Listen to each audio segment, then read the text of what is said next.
round 5. So, day 2 na, ngayon lang tayo dumating. Biglaan na kasi.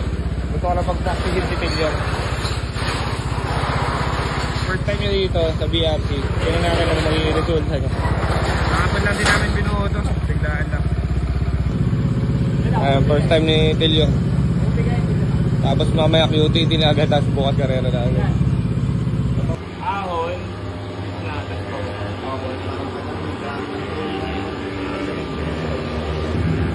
Ito, nag-release ka pa dito. Ito yung nasa akwan ko po yung lutok dyan eh. Ibang tapit na.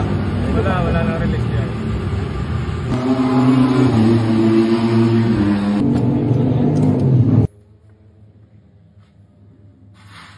Wala ka dyan!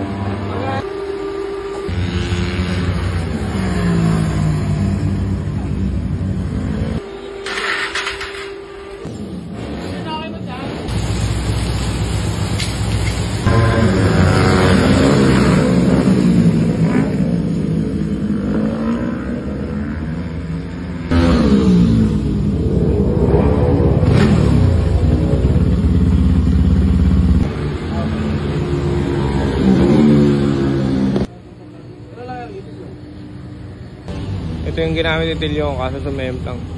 Kaya bangas-bangas, baluktot manobela, suspension, check pa. Yung foot peg, yan. Ayusin pa. Hindi na naka-oras sa Memplang agad. Ito naman yung spare engine.